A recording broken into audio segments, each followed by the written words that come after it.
En diciembre del año 45 a.C., el Senado romano aprovechó la ausencia del César para votar en los decretos por los cuales se le conferían honores al mismo.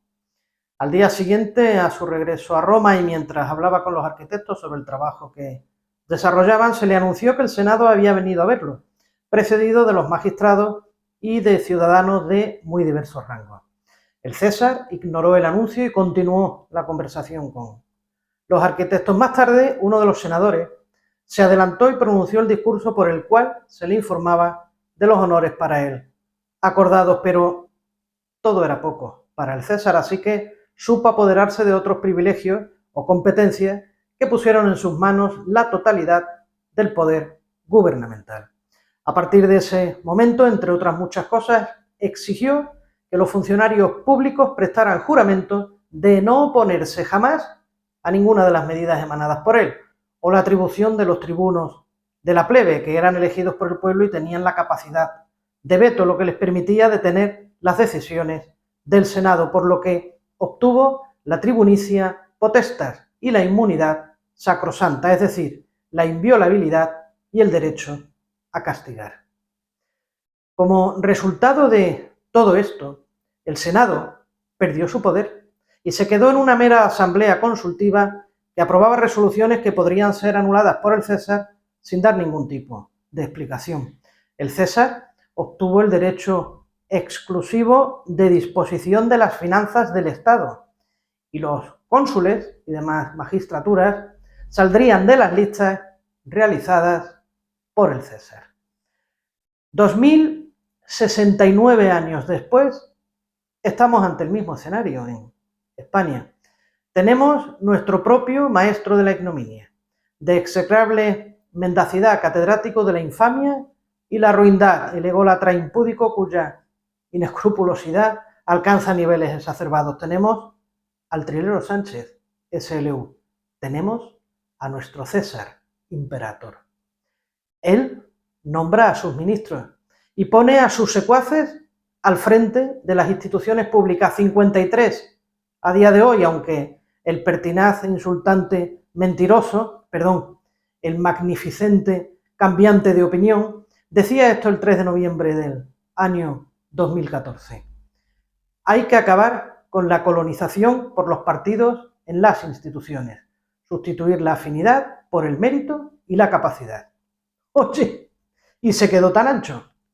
Él ha nombrado a su ministro Escrivá al frente del Banco de España, obteniendo, aunque intente contar lo contrario, la disposición de las finanzas del Estado, que junto con Hacienda confiscando, que no recaudando, hacen que tenga en su poder los derechos de los cantes de ida y de vuelta. Y en su último baño de masas ha afirmado lo siguiente: vamos a avanzar con determinación en esa agenda, con o sin apoyo de la oposición, con o sin un concurso de un poder legislativo que necesariamente tiene que ser más constructivo y menos restrictivo. Es decir, el Congreso y el Senado, que representan al pueblo español, aquel del que emanan los poderes del Estado, porque la soberanía reside en el mismo, como determina nuestra Constitución en su título preliminar, artículo 1, punto 2, el César ha pensado que aquello que se lleve a cabo por parte del Poder Legislativo, si es constructivo, es decir, si al César le agrada, lo acatará. Y de lo contrario, si lo que se lleva a cabo es restrictivo, es decir, no le gusta, pues ya se encargará de anularlo. La facción optimate, entre los que había magistrados, administradores del Estado nombrados por el César y demás, tenían todo tipo de motivaciones para querer quitar de en medio a las envidias, el rencor o el saber que jamás llegarían a ninguna magistratura mientras él gobernase, por lo que en los idus de marzo, esos días 15 de buenos augurios de los meses de marzo, mayo, julio y octubre y los días 13 del resto de meses, llevaron a cabo su conspiración y asesinaron al César asestándole 23 puñaladas. La 13ª Legión, sus más leales, incineraron su cuerpo y el pueblo echaba a esa hoguera todo lo que tenía para avivar más aún el fuego. Julio César decía que debía ser una bestia sin corazón y que él era maestro de su destino. Trilero Sánchez, SLU. César. Sin lugar a dudas rubricas la primera frase y en cuanto a la segunda, ¿no es extraño que haya sido el artífice de un gobierno con un número de ministros igual a 23? César. Cuídate de los idus y guarda tu soberbia porque el destino es caprichoso y la historia tiende a repetirse.